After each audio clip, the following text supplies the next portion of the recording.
Les gars, je vous invite à tourner avec moi à Romains chapitre 15. Romains chapitre 15.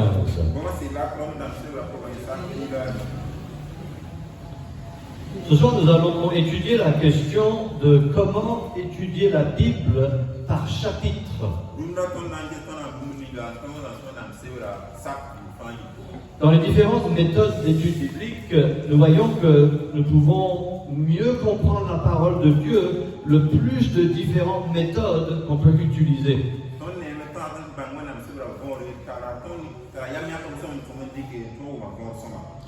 On a déjà parlé d'étudier la Bible à travers les biographies.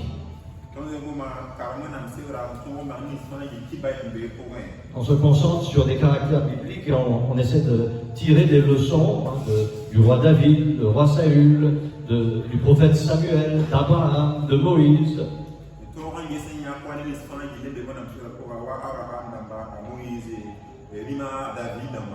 On a aussi vu comment étudier la Bible par des thèmes, l'amour, la charité, le pardon, la vengeance, des différents thèmes qui sont couverts dans la parole de Dieu.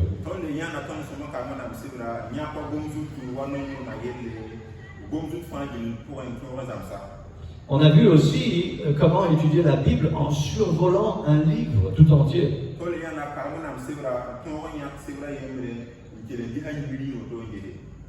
Et d'autres méthodes également, mais ce soir nous allons faire une des méthodes qui est les plus faciles, les plus simples. C'est étudier un chapitre. La Bible dit dans Romains 15, verset 4, « Or, tout ce qui a été écrit autrefois a été écrit pour notre instruction, afin que par la patience et la consolation que donnent les Écritures, nous possédions l'espérance. »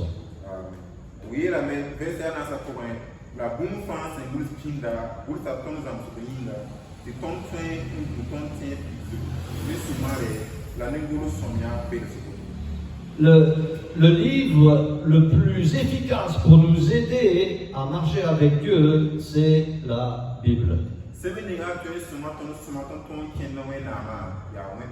Il y a beaucoup de chrétiens, il y a beaucoup de pasteurs, d'évangélistes et autres qui ont écrit des livres pour nous dire comment faire pour avoir le succès dans un domaine ou un autre.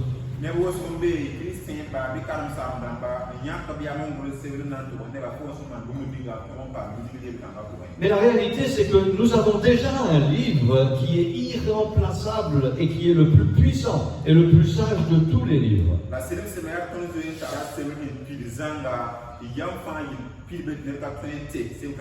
Et on n'a pas besoin de réinventer ou réécrire la Bible, on a juste besoin de la relire et de l'étudier.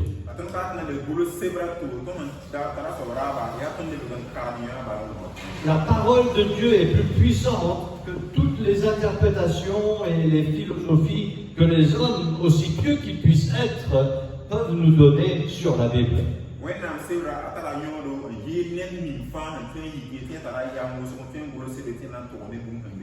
Des fois, quand on ne comprend pas quelque chose, on peut demander à quelqu'un de nous aider et de mieux comprendre quelque chose. Et le pasteur, c'est une des utilités du pasteur.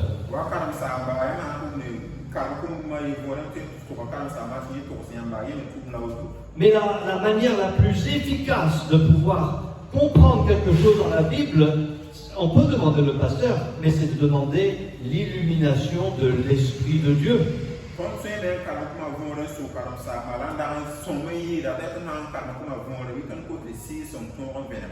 Imaginez que le frère Valentin vient et il me montre un verset et il me dit, pasteur, je ne comprends pas, qu'est-ce que ça veut dire? Et je peux lui expliquer et puis il dit, oh, ça c'est bien.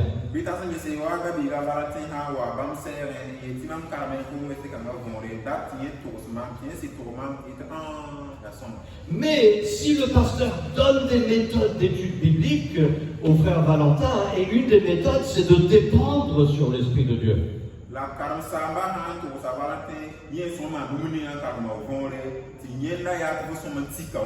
Il faut faire attention de trop écouter les hommes qui parlent ou qui commentent sur la Bible.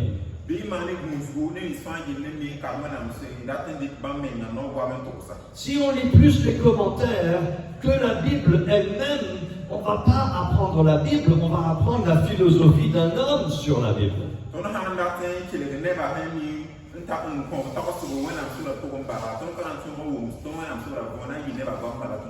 Et ça me réjouit le cœur de pouvoir aider Valentin à comprendre la parole de Dieu. Mais ce qui est plus puissant, c'est que Valentin dit, Seigneur, aide-moi à comprendre ta parole. Et il lit et il relit. Et finalement, Dieu touche son cœur et maintenant il voit, à travers l'aide de l'Esprit de Dieu, quelque chose qu'il ne comprenait pas auparavant.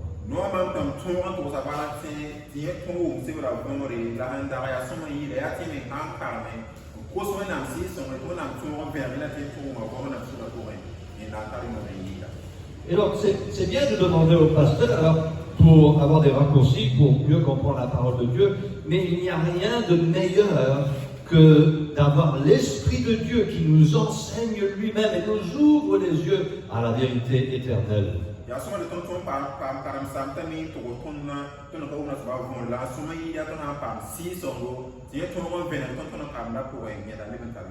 Ok, donc ce soir nous allons regarder à l'étude de la parole de Dieu par chapitre. Premièrement, regardons à la question de pourquoi est-ce que c'est bien de faire une étude d'un chapitre.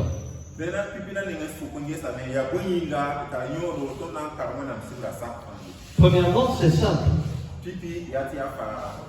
Ça veut dire on se limite à un certain nombre de versets. Ça ne demande pas d'avoir trop de documents de concordance, de dictionnaire biblique. C'est assez simple de le faire, on peut le faire sans aller nécessairement dans d'autres passages. Et c'est plus naturel. C'est-à-dire, par exemple, si vous lisez le livre de Genèse, et vous arrivez au chapitre 12 où Dieu parle à Abraham, et il donne une bénédiction et il dit à Abraham, je vais te bénir et tu seras une bénédiction à toutes les familles de la terre. Donc ça c'est intéressant. Et donc quand vous lisez la Bible, il y a un chapitre qui pourrait être intéressant dans votre esprit, à votre vue, et puis vous pouvez dire, Seigneur, je veux essayer de mieux comprendre la bénédiction que tu as faite à Abraham, qui va une bénédiction à toutes les familles de la terre. Ça, c'est moyen compris.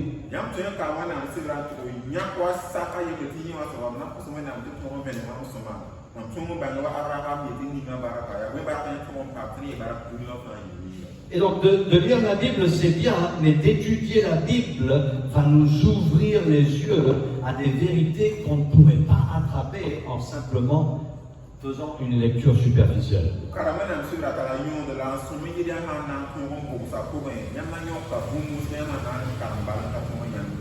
Donc, l'étude d'un chapitre de la Bible peut être faite par pratiquement par tout le monde avec très peu de ressources.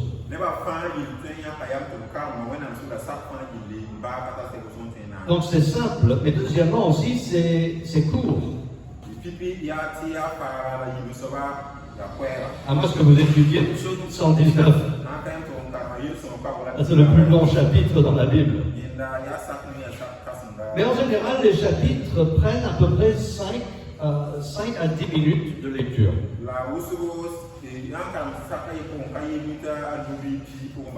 Et bien entendu, il y a des chapitres encore plus courts que 5 minutes. Il y en a qu'on peut lire en 1 minute.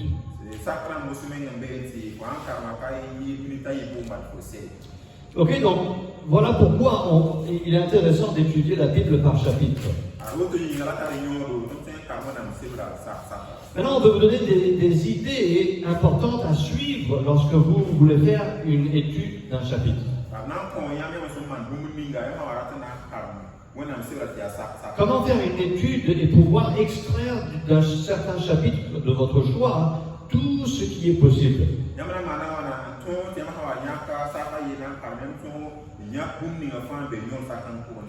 Ok, donc pour être efficace, je vais vous donner 4 idées pour pouvoir extraire le plus d'un chapitre.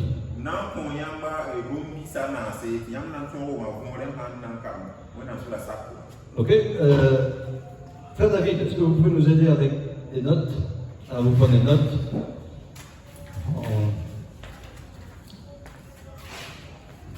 Okay. Premièrement, lisez le chapitre au moins 5 fois.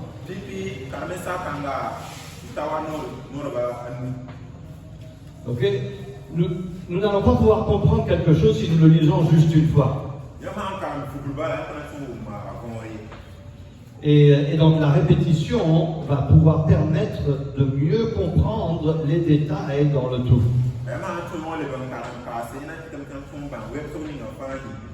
Okay, donc lisez le chapitre au moins 5 fois. Ça va vous permettre de mieux maîtriser et de comprendre, s'il y a une narration, de mieux comprendre les événements qui se produisent ou de mieux comprendre les vérités qui sont transmises dans ce chapitre.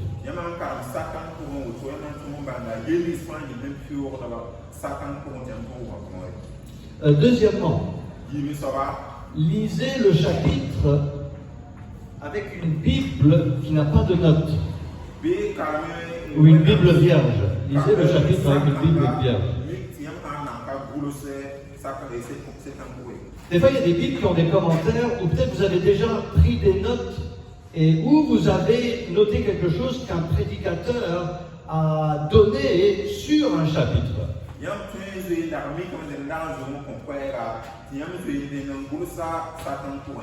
Un des problèmes dans l'étude biblique, c'est que quand on connaît quelque chose déjà, ou on pense connaître quelque chose déjà sur un verset d'un chapitre, ça va limiter notre capacité à pouvoir apprendre quelque chose de nouveau sur ce chapitre.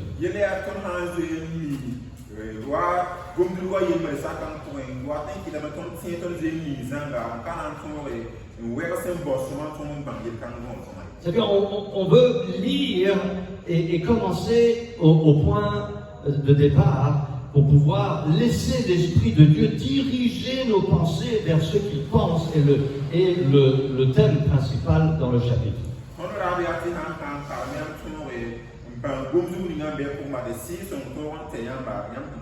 Et si vous pensez déjà connaître quelque chose sur le chapitre, c'est mieux d'essayer d'oublier cela pour essayer d'avoir un nouveau départ dedans. Ça va ouvrir notre compréhension à des choses peut-être plus profondes.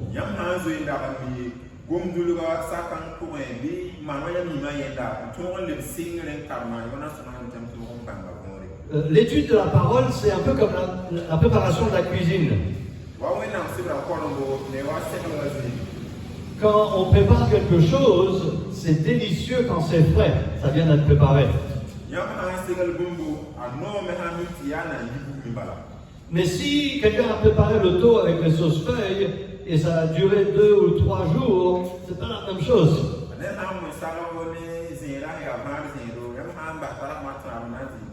C'est pas aussi frais. Et dans l'étude de la parole, c'est intéressant d'oublier ce qu'on a déjà étudié ou compris sur un chapitre et essayer de commencer à zéro.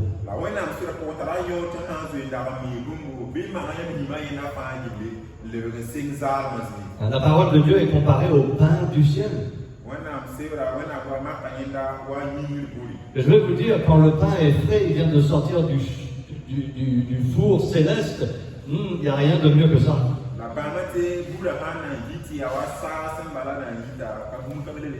Et peut-être qu'il n'y a rien de pire qu'un pain qui est tout dur et qui a été rassis depuis quelques jours. Ah, ça peut casser une dent même.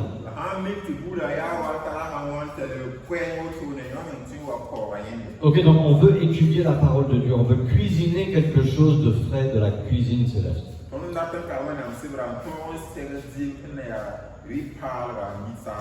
Une troisième idée. Lisez le chapitre sans interruption. Essayez de lire sans vous arrêter. On veut essayer de suivre la logique dans le chapitre.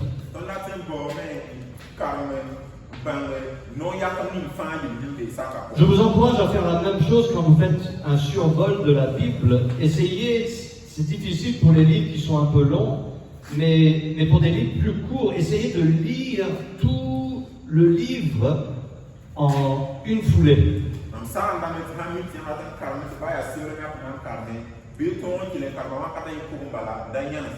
C'est très enrichissant. Parce qu'il y a une progression logique dans la parole de Dieu. Il a dit ceci, pourquoi? Parce qu'avant, il avait préparé cela. Et il développe après, basé sur ce qu'il vient d'enseigner. Mais si on prend une partie, on dit ça c'est bon, et puis on met de côté, et puis après on se concentre sur une autre partie, on va pas voir le lien et on va rater quelque chose d'important.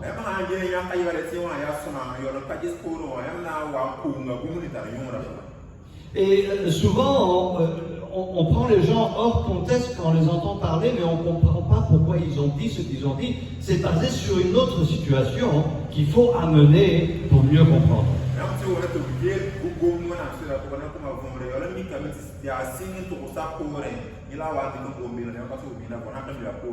Un quatrième conseil pour être efficace dans l'étude d'un chapitre, c'est lisez le chapitre à haute voix.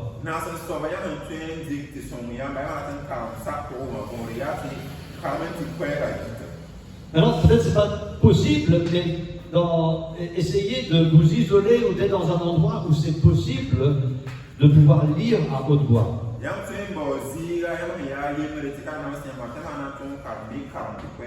Ça aide beaucoup dans la concentration. Et ça aide à rendre la Bible vivante parce qu'on l'entend avec une voix audible et on peut même essayer de faire des voix et rentrer dans les caractères qui se trouvent dans un certain chapitre.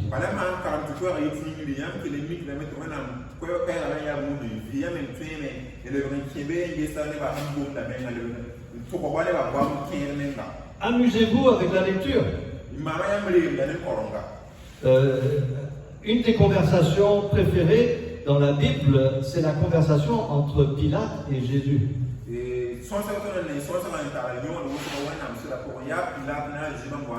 Pilate dit à Jésus, ne sais-tu pas que j'ai le pouvoir de te tuer ou le pouvoir de te libérer? Et puis maintenant, on peut utiliser l'imagination pour dire, t'as aucun pouvoir, sauf si ça a été donné d'en haut.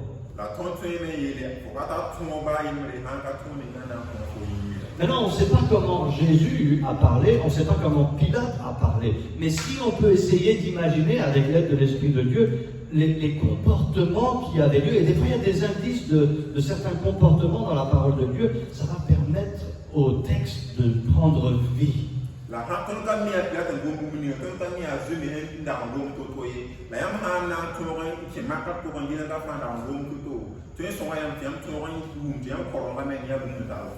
Une autre conversation que j'aime imaginer, c'est la conversation entre Balaam et son âne.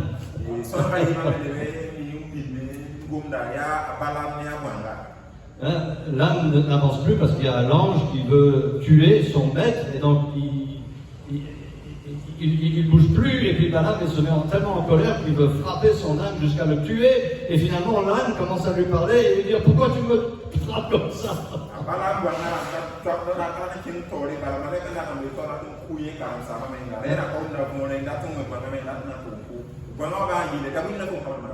Et donc on peut imaginer l'âne qui est en train de crier parce que Balaam le frappe. Pourquoi tu me frappes comme ça, Balaam?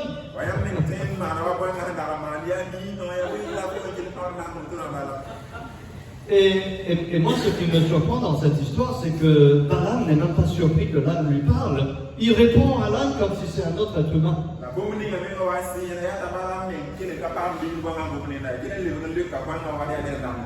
Donc c'est une des parties dans la Bible qui me fait rire. La Bible est un livre rempli d'aventures, rempli d'histoires merveilleuses. Et c'est vraiment passionnant. Il faut l'étudier.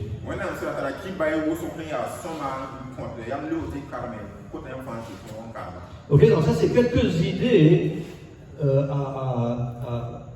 à considérer dans l'étude d'un chapitre.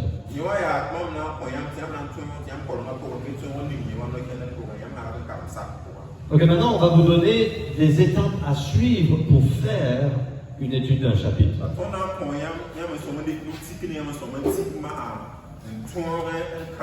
Écrivez en petit. Ok? Premièrement, lorsque vous avez lu le passage, faites des titres. Faites des titres. C'est le premier point. Faites des titres. Souvent dans les Bibles, il y a déjà des titres qui sont proposés. N'utilisez pas ces titres-là. Essayez de vous-même développer de votre compréhension du texte les titres que vous pensez résument correctement, selon vous, le passage.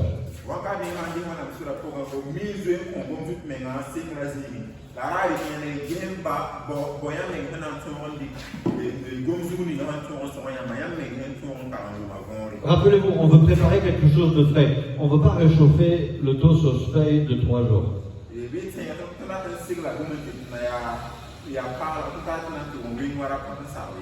Faites des titres qui sont courts et simples.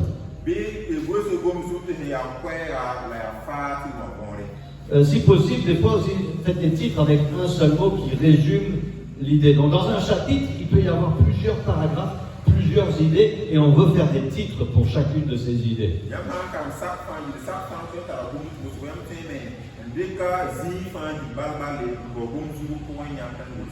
Ok, deuxièmement, résumer le contenu. Souvent, la Bible va développer une idée. Mais dans un premier temps, on veut essayer de résumer quelles sont les idées principales dans le chapitre.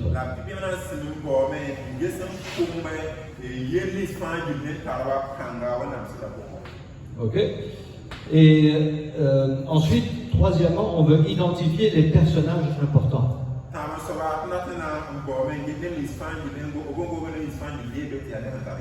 Pourquoi est-ce que ces personnages sont mentionnés? Et pour quelles raisons sont-ils importants? Quatrièmement, identifier des versets clés.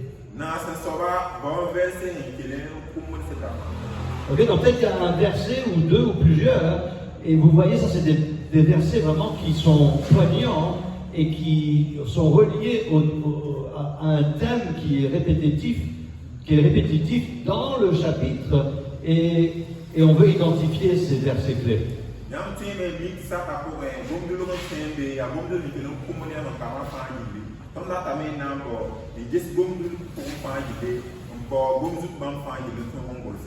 En général, on veut chercher un verset clé principalement, mais ce n'est pas toujours obligatoire qu'il y ait un seul, des fois il peut y en avoir plusieurs.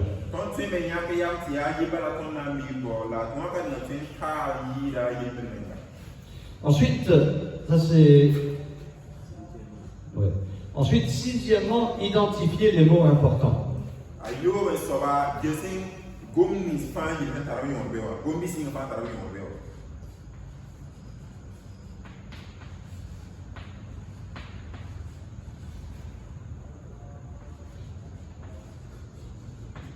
Voilà. Cinquièmement, identifier les mots importants.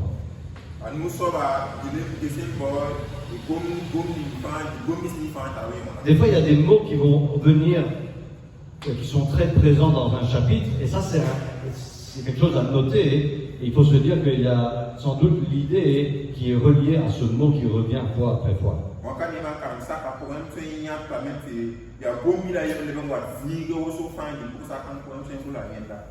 Ensuite, sixièmement, confronter les problèmes. Confronter les problèmes. Peut-être qu'il y a un mot que vous ne comprenez pas dans le chapitre. Prenez un dictionnaire français et essayez de trouver ce mot et voir comment mieux comprendre ce mot. S'il y a des choses, des concepts que vous ne comprenez pas, il ne faut pas hésiter de faire des recherches supplémentaires pour essayer de mieux comprendre. Parce que s'il y a des mots-clés qui reviennent mais que vous ne maîtrisez pas, ça va vous bloquer pour pouvoir comprendre ce ce qui se passe dans le chapitre.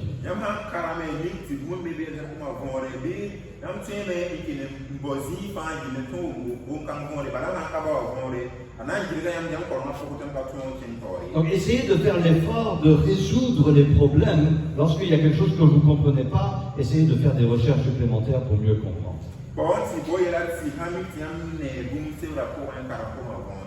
Ensuite, septièmement, référez-vous à d'autres versets. Souvent, s'il y a un thème qui est mentionné dans un chapitre, il y a ce thème qui se trouve dans d'autres chapitres de la Bible.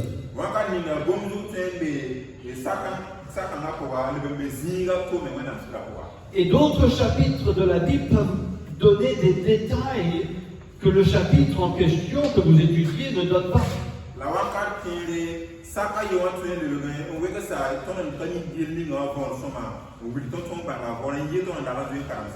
Et donc d'autres passages de la Bible peuvent même vous aider à comprendre le passage en question. Ensuite, huitièmement, trouvez Jésus-Christ dans le chapitre. Le thème central de toute la Bible, c'est le Seigneur Jésus-Christ. Il est annoncé dans l'Ancien Testament. Il est accompli dans le Nouveau Testament. Jésus a dit, comme Moïse a élevé le serpent dans le désert, il faut qu'aussi le Fils de l'homme soit élevé.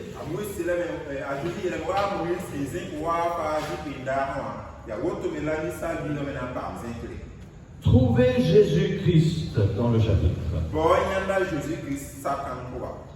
Neuvièmement, identifiez les leçons principales que vous avez retirées de la lecture du chapitre et de vos études.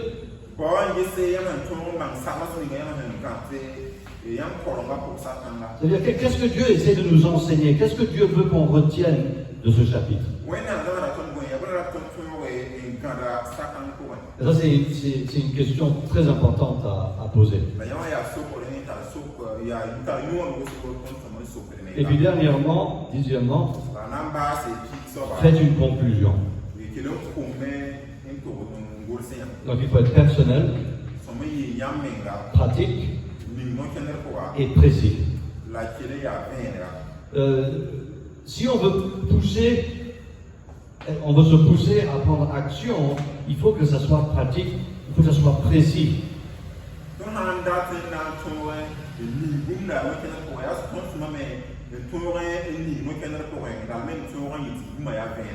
Ok, je veux donner une petite illustration. Que Dieu bénisse tous les gens dans le monde. Non, c'est bien.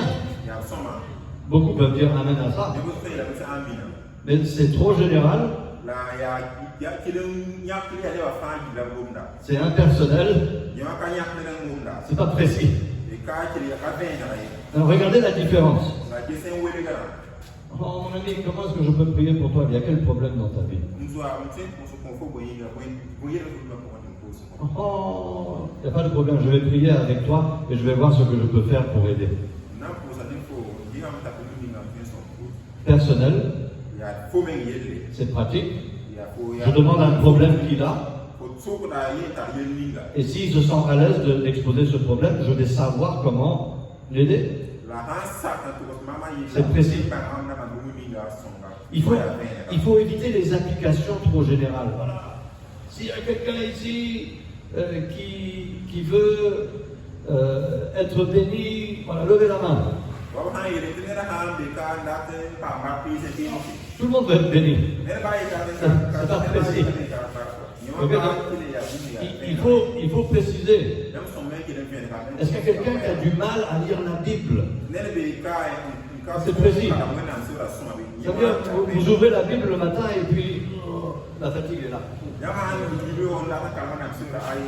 Et vous savez que vous devez lire la Bible, mais c'est difficile. Et donc c'est facile de donner des bénédictions au hasard de façon générale, sans précision. Mais quand on est précis, maintenant on peut trouver la solution. on peut identifier un problème. Et quand on identifie un problème précis, on peut trouver la solution précise à ce problème. C'est comme les médicaments pour traiter le palu. À chaque fois qu'on tombe malade, si on ne sait pas si c'est le palu ou pas, on commence à prendre les traitements du palu.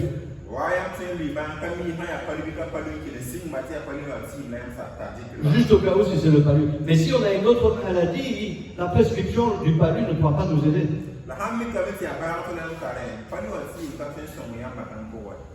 Imaginez que quelqu'un a le cancer. Et il y a des traitements précis pour le cancer. Et le docteur, en consultation, dit à son patient, il faut prendre juste, voilà, prenez des comprimés pour les maux de tête et puis ça va passer.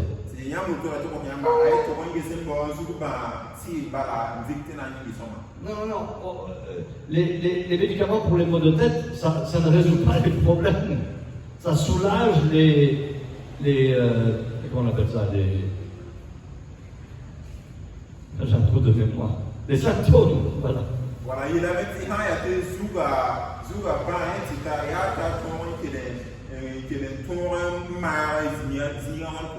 Le docteur va faire une examination pour trouver le problème précis, pour donner une prescription précise pour qu'il y ait la guérison.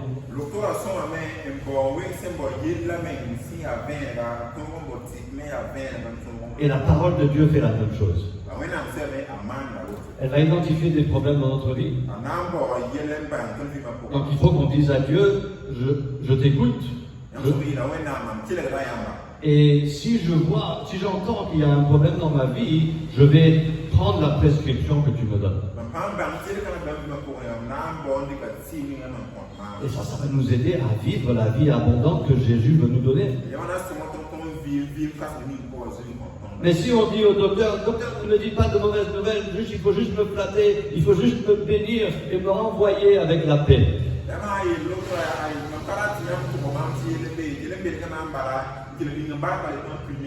Et peut-être on va se sentir bien pendant quelques moments, mais la maladie va nous rattraper.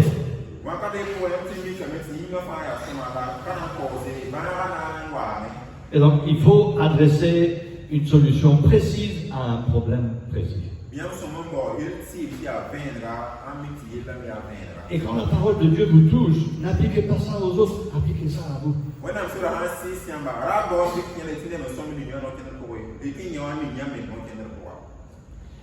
Et on en a besoin. Et quand on est guéri du problème, maintenant les autres vont voir, ils vont dire, waouh, comment ça fait? Et maintenant on pourra partager la solution. Dieu m'a ouvert les yeux par rapport à sa parole, quelque chose que je ne comprenais pas, mais maintenant je comprends. Et ça m'a fortifié, ça m'a aidé.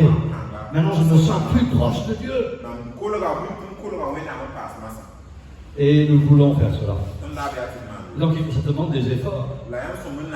Ça demande de l'intégrité, de la transparence devant Dieu. Seigneur, j'ai des problèmes et je veux ta solution. La majorité des gens ne veulent pas qu'on identifie leurs problèmes parce qu'ils se sentent exposés. Mais si on va trouver la solution, il faut qu'on expose le problème. Et une fois que le problème est exposé, maintenant on voit clairement. Oh, c'est ça le problème. Et puis maintenant, on voit clairement dans la parole de Dieu la solution.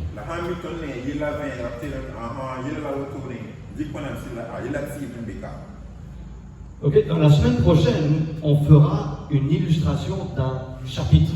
L'étude d'un chapitre.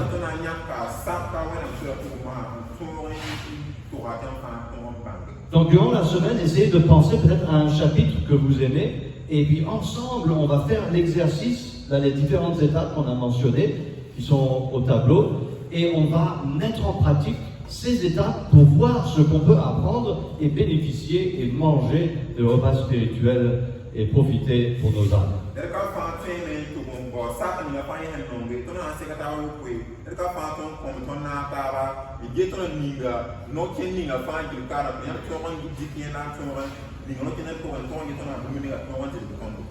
Prions ensemble.